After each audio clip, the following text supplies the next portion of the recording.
Pemirsa, terima kasih Anda masih bersama kami di Breaking News Metro TV. Kami masih akan hadirkan ulasan untuk Anda seputar penangkapan terduga teroris yang terjadi di Kota Batu, Jawa Timur. Saya masih tersambung dengan pengamat terorisme ada Al Haidar. Pak Haidar, kalau Anda menilai menganalisa dari penemuan terduga teroris ini terafiliasi dengan jaringan mana, Pak Haidar?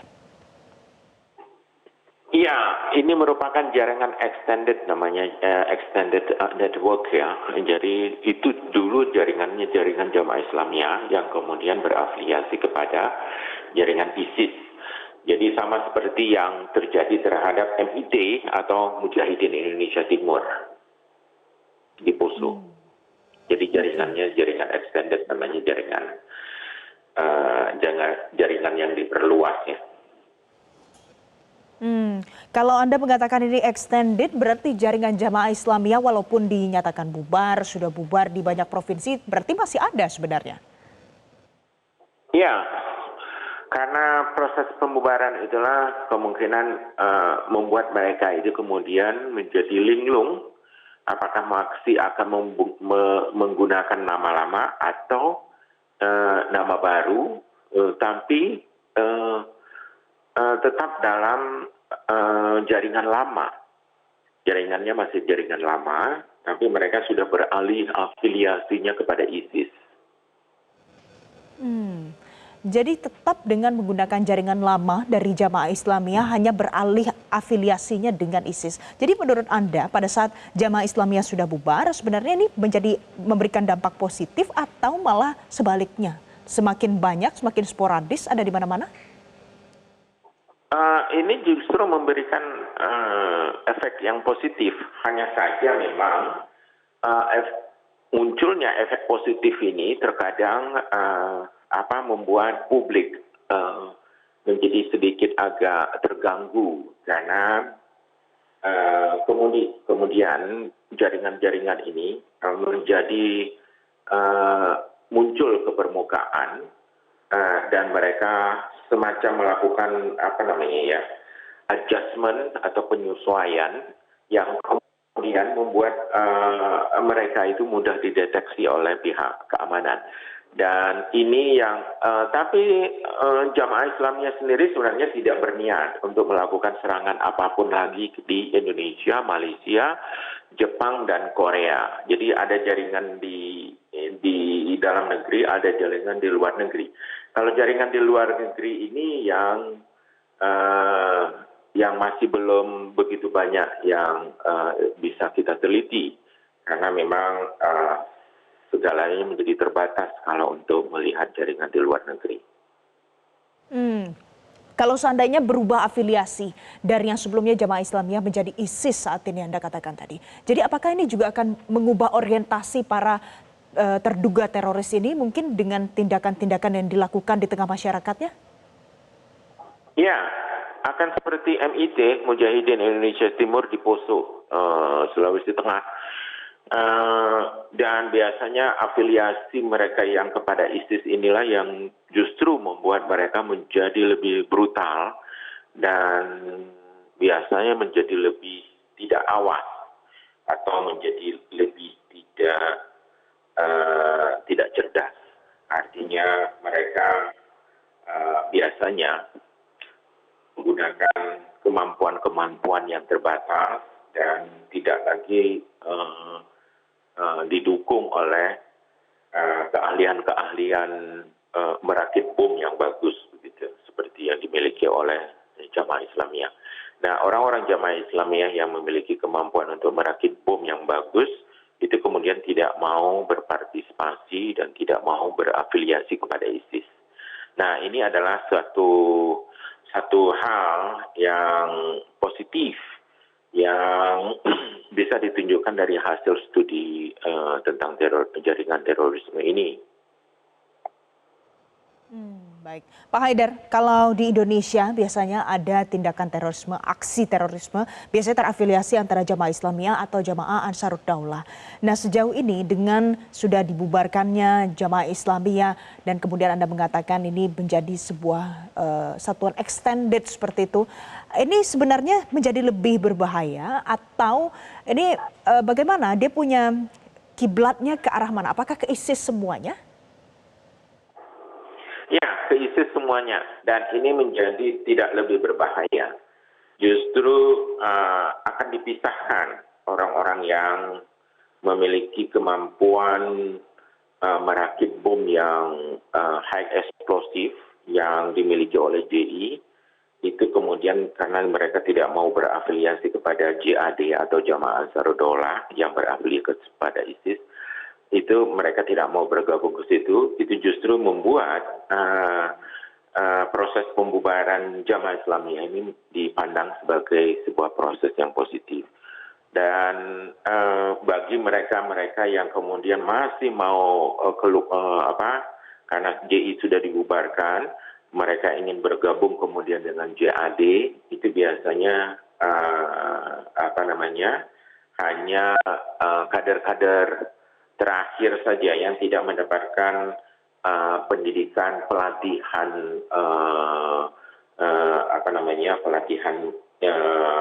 bom, pembuatan bom, dan juga pelatihan artileri yang bagus.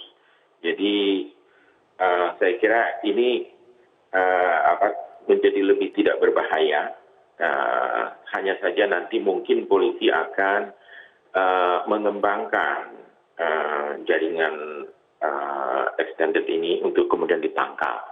Dan saya kira memang ini sudah dalam pantauan atau deteksi polisi, dan biasanya sebuah penangkapan itu terjadi, itu sudah didahului oleh surveillance atau pemantauan paling sedikit 3 bulan sebelumnya. Dan ini menunjukkan bahwa, atau kadang-kadang ada yang surveillance yang bisa 1 tahun, 2 tahun, 3 tahun. Dan ini menunjukkan bahwa jaringan tersebut kalau mengalami ekstensifikasi yang semakin mengarah kepada pengumpulan bahan-bahan peledak ataupun bahan-bahan amunisi ataupun persenjataan artileri, maka itu baru ditangkap. Tetapi kalau tidak ada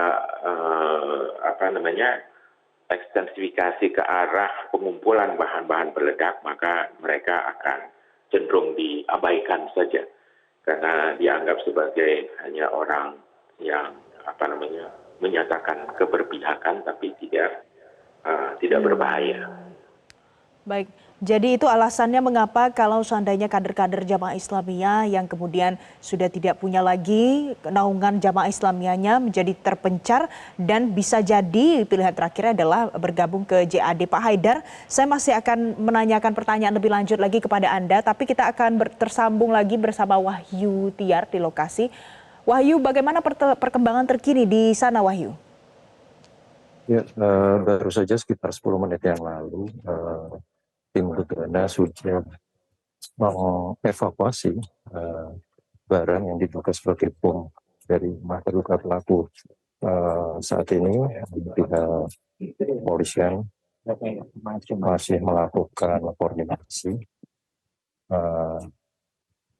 Sudah terlihat dari di situ ada Bapak Kapolresta Kota Batu dan dari pihak Polda. Untuk mobil dari tim penjinak bom baru saja meninggalkan lokasi kejadian.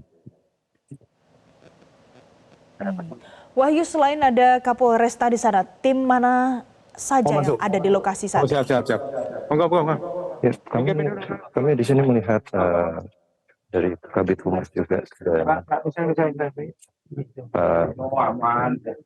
dari pihak Humas Polda Jatim dan dari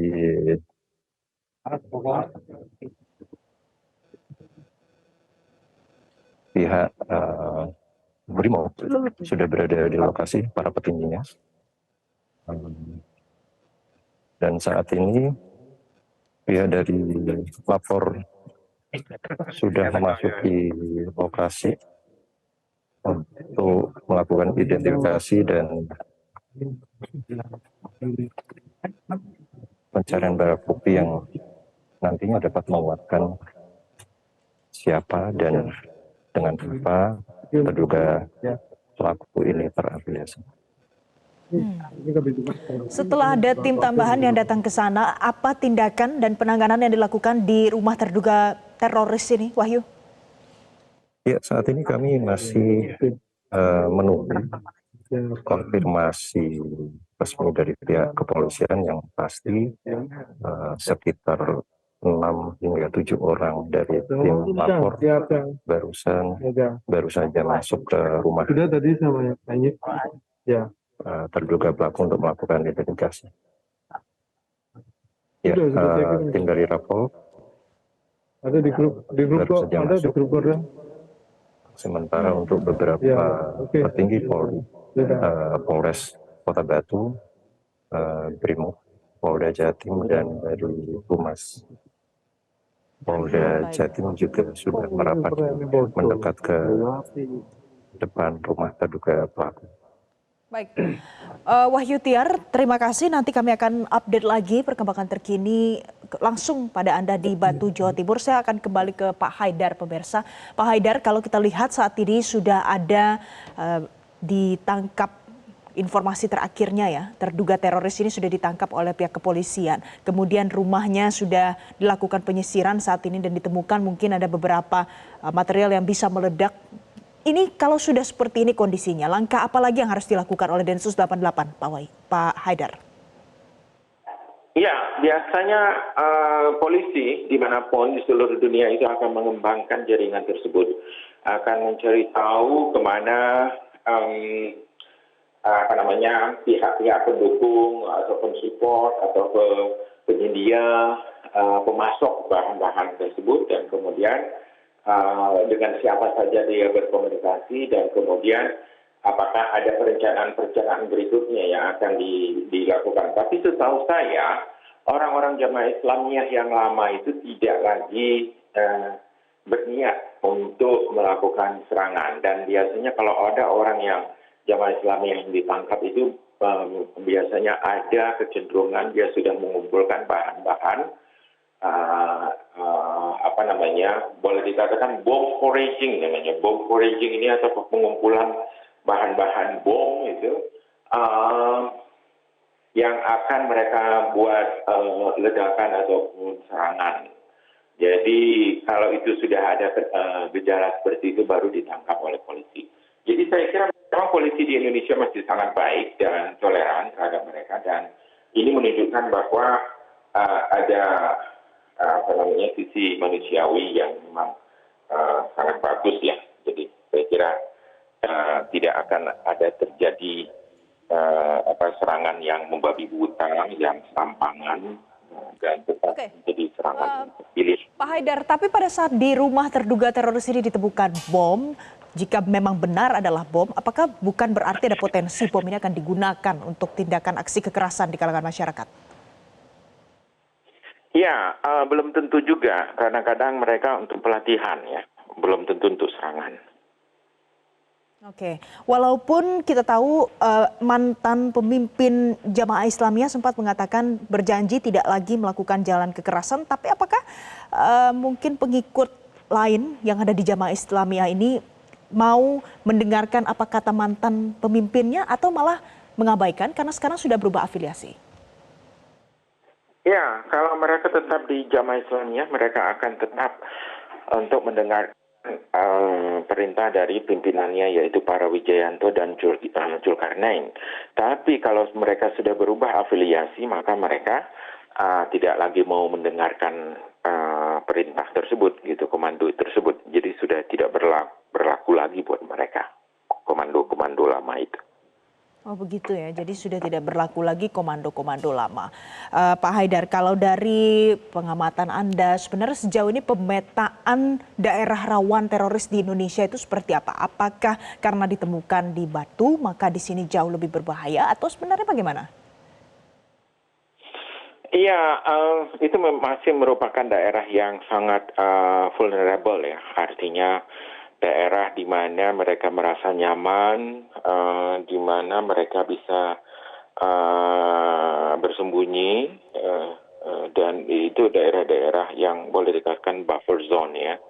daerah-daerah seperti Tangerang, kemudian Jawa Barat, ya, Depok, Bekasi, kemudian daerah daerah kota-kota di Jawa yang sistem administrasinya memang tidak bagus, dan pemerintah Indonesia ini melihat rakyatnya itu kan tidak seperti melihat warga negara, tapi melihat massa, gerombolan yang orang nggak perlu didaftar, yang nggak perlu punya KTP dan sebagainya. Jadi pemerintah kita memang pemerintah yang agak jahat sedikit, tapi ya nggak apa-apa lah. Mulai dibenahi sedikit-sedikit itu administrasi kewarganegaraan, ya, kependudukan. Tapi ya seiring dengan administrasi yang bagus itu tempat-tempat buffer zone teroris itu menjadi semakin terpinggirkan. Dan tapi untuk saat ini mungkin itu akan lama karena memang pemerintah tidak begitu peduli dengan masalah administrasi kependudukan ini. Tapi kalau seandainya ada daerah buffer zone yang sudah bisa dipetakan, bagaimana sebenarnya Densus 88 sejauh ini dalam menangani hal-hal tersebut menurut Anda? Iya, ini yang menjadi agak sedikit berat, ya. Ini yang membuat polisi harus menggunakan ilmu kepolisiannya secara lebih maksimal. Bahkan untuk Indonesia, untuk konteks Indonesia, mereka harus menggunakan ilmu kepolisiannya secara optimum. Artinya memang kadang-kadang memang infrastruktur birokrasi itu, administrasi tidak bisa dipergunakan, dan mereka harus menggunakan Pak Haidar. mereka. Pak Haidar, saya potong sebentar, kita akan dengarkan pemirsa pernyataan terkini dari lokasi. Penyelidikan yang dilakukan oleh teman-teman Densus 88. Kita menurunkan tim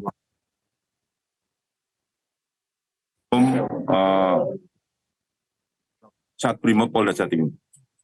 Apakah ada terduga yang ini sebenarnya diamankan? masuk pada jaringan lama atau memang baru? Ya, nanti ditunggu ya Mas, sekarang kan masih dalam proses pendalaman semua. Apakah ada terduga yang diamankan? Sementara ini ada 3 orang ya yang diamankan ya, jadi masih statusnya diamankan. Untuk proses lainnya nanti tolong ditunggu, ini kan masih berproses ya. Jadi konstruksi peristiwanya, konstruksi hukumnya mohon ditunggu rekan-rekan media. Komandan terduga sendiri ini biasanya satu rumah atau bagaimana? Jadi tunggu aja Mas ya, ditunggu saja. Pokoknya hari ini kita dari Polda Jawa Timur memberikan backup sepenuhnya terkait dengan proses penyelidikan dugaan teroris di wilayah Batu. Ada temuan yang ditemukan oleh Gegana tadi? Tunggu aja ya, tunggu ya. Tangkapnya di sini atau gimana? Ditunggu saja ya, nanti konstruksi itu kan masuk konstruksi peristiwa ya. Nanti ditunggu, insya Allah nanti akan dirilis lengkap oleh Divisi Humas Mabes Polri. Barang-barang apa saja yang berhasil disita di Ditunggu, rumah? tunggu ya. Dari terduga seperti apa? Ini masih sewa ya, jadi informasi sementara yang kami terima ini sewa 2 tahun, sekarang sudah jalan 1,5 tahun. Terduga ini dari mana kemudian asalnya? Ditunggu aja ya, masih diperiksa semua. Oke? 3 orang ini laki-laki semua atau gimana? Wah, ditunggu saja, tunggu wes ya. Ditunggu konstruksi peristiwa, konstruksi hukum nanti dari Divisi Humas yang akan menjelaskan secara rinci terkait dengan ini. Terduga masih di sini atau sudah dibawa? Ditunggu aja Mas ya, cukup ya, rasanya.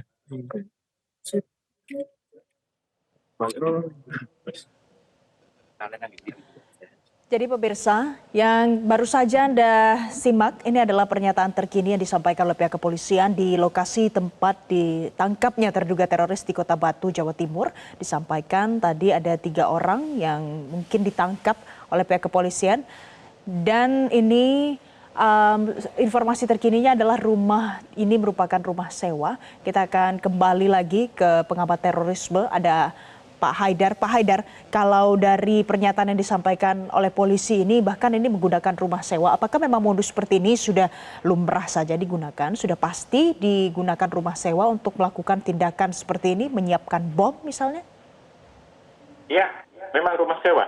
Jadi tidak pernah ada rumah asli atau rumah keluarga atau rumah warisan, ya. Jadi itu memang dihindari karena memang dalam industri terorisme itu memang selalu dikenal menggunakan rumah-rumah sewa itu.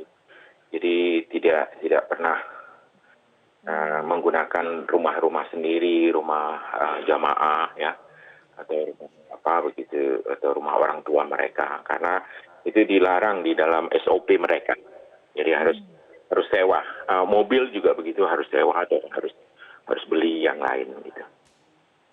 Baik, jadi itu alasannya mengapa tadi sinkron dengan yang disampaikan oleh pihak kepolisian, data sementara adalah rumah ini rumah sewa, pemirsa. Terima kasih Pak Haidar Al-Haidar, pengamat terorisme, sudah bergabung bersama kami pagi hari ini di Breaking News Metro TV.